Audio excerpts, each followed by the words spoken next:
Hello friends, Renu Thakur here. एक रिश्ता मीठा सा अगला एपिसोड लेकर हाजिर हैं। जैसे आई होप आपने सबने कॉपी में अपने लिए वो लिस्ट तैयार कर ली होगी। 10 reasons Y I am lovable, 10 reasons मुझसे प्यार क्यों नहीं किया जाना चाहिए या मेरा किसी के साथ रिश्ता हो ही नहीं सकता। और एक और लिस्ट कि मेरे रिश्तों की लिस्ट में कौन कौन है। और फिर उसके आगे आपने लिखना था कि आपके हर रिश्ते की बेस क्या है, रिश्ता किस चीज पर टिका है। तो उनमें से आप देख सकते हैं कि आपकी कौन सी जरूरत ये रिश्ता पूरी कर रहा है। कुछ रिश्ते हमारी फिजिकल नीड, हमारी मटेरियल कंफर्ट्स की नीड को पूरा करते हैं। कुछ को देखकर दिल धड़कता है, they make you feel good, you feel in love. एक केमिकल रिएक्शन होता है, केमिस्ट्री ऑफ लव आती है अंदर से।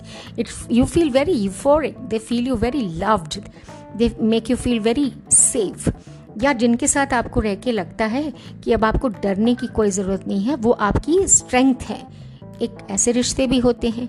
कुछ रिश्ते आपकी सोशल सिक्योरिटी की नीड्स को पूरा कर रहे होते हैं, कुछ आपकी सेंस ऑफ बिलोंगिंगनेस को पूरा कर रहे होते हैं।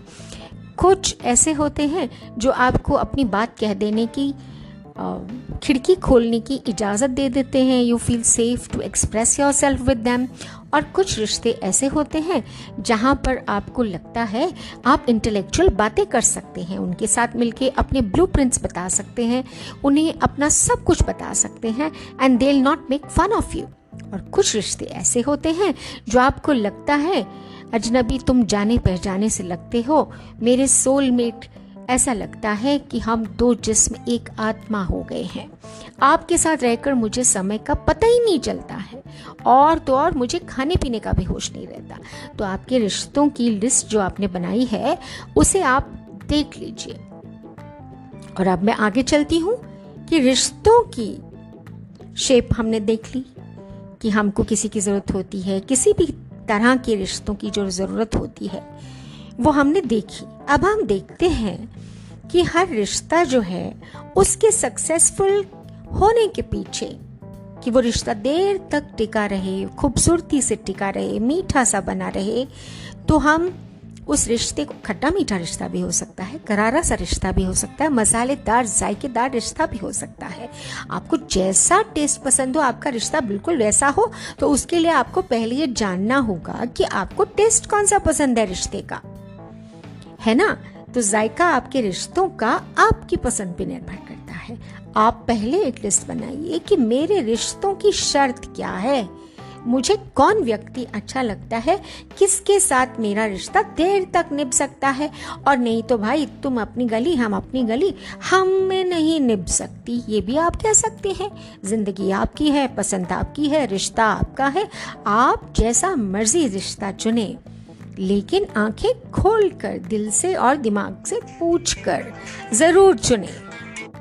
इतनी लंबी लिस्ट इसलिए जरूरी है कि जब आप रिश्ते में जाएं तो आपको ऐसा न लगे कि भाई यहाँ पर तो साइकोलॉजिकल और सोशल डिस्ट्रेस हो रहा है, नज़दीकियों की जगह डिस्टेंस हो रहा है।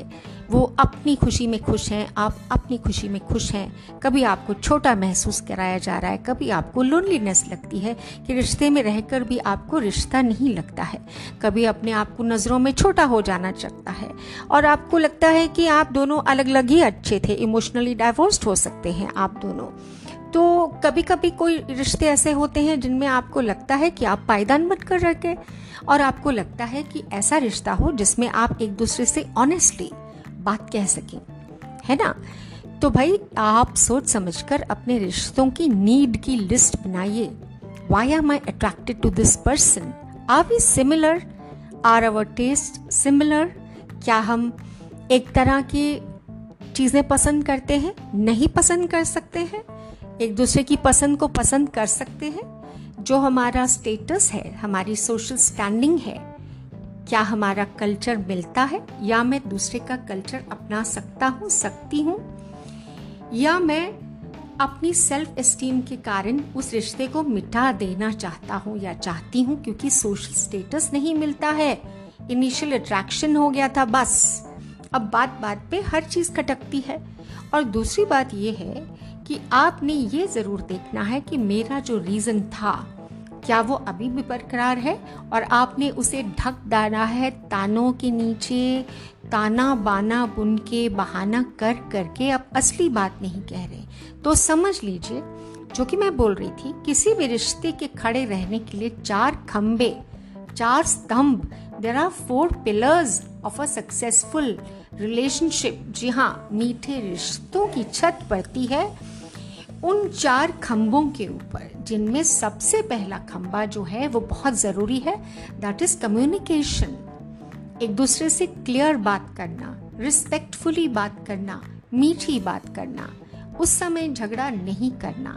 इसके बारे में हम बहुत डिटेल में डिस्कस करते हैं अपनी वर्कशॉप्स में, लेकिन अभी के लिए ये बताऊं कि आप नज़र डालें कि जब आप रिस्पॉन्ड करते हैं अपने रिश्ते के साथ, वो स्पाउस हो सकता है, बॉस हो सकता है, कोई भी हो सकता है, पेरेंट्स हो सकते हैं, बच्चे हो सकते हैं, कुलीग्स, सिबलिंग्स, जो भी रिश्ता आपका है, आपका रिस्पॉन्स कहता है आपके बीच में कम्युनिकेशन कैसी है।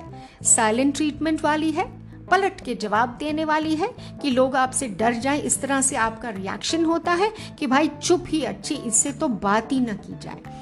अगर आप किसी से डिफर भी कर रहे हैं तो आप उसे रिस्पेक्टफुली, क्लियरली कम्युनिकेट कर सकते हैं। या आपको लगता है कि आपको किसी चीज़ से तकलीफ हो रही है तो आप उसे क्लियरली बताएं कि भाई आप जब ऐसा कहते हैं तो मेरे को ये तकलीफ होती है, क्या आप इस तरह से मुझे कह सकते हैं पोलाइटली, रिस्पेक्टफुली। हम ये नहीं कहते हैं कि उनका बिहेवियर गलत है या सही है।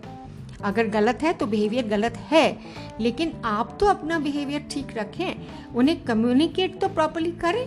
और हाँ, एक खास बात कम्युनिकेशन से याद आया, अक्सर कम्युनिकेशन मात कहाँ पर खाती है, जब जनाब का जन्मदिन होता है और आप भूल जाते हैं। काम की व्यस्तता है, जो मर्जी है, क्या ताने सुनने पड़ते हैं। भाई हर चीज आपके मनपसंद की हो वो तो आपको याद रहती है, मेरा जन्मदिन तो कोई खास बात है ही नहीं, है ना। ऐसी बातें सुनने को मिलती हैं, तो उनकी लिस्ट बना लीजिए और बताइए कि भैया आप मेरा जन्मदिन भूल गए, अब आपको मुझे 2 केक्स ला कर देने होंगे। ह्यूमर लाइए अपने रिलेशनशिप में, क्लियर कम्युनिकेशन लाइए। जितनी बार भी गुस्सा आए दबा के, तो याद कीजिए ये वही व्यक्ति है जिसके साथ आपने रिश्ता जोड़ा था। कुछ तो रहा होगा ना इस रिश्ते में, उसे याद में ले जाइए और वहां पर जाके कल्पना कीजिए कि ये वही व्यक्ति है। उस रूप में देखिए जब आपने उन्हें चाहा था, इस रिश्ते को बनाना चाहा था, उसको माइंड में जरूर ले आइए, तो अपने स्वर में कोमलता और क्लैरिटी अपने आप आ जाएगी। तो कम्युनिकेशन बहुत जरूरी है। अगले एपिसोड में बाकी के 3 खंभों की डिस्कशन होगी। तब तक के लिए बाय बाय फ्रेंड्स फ्रॉम रिश्ता मीठा सा विद रेनू ठाकुर।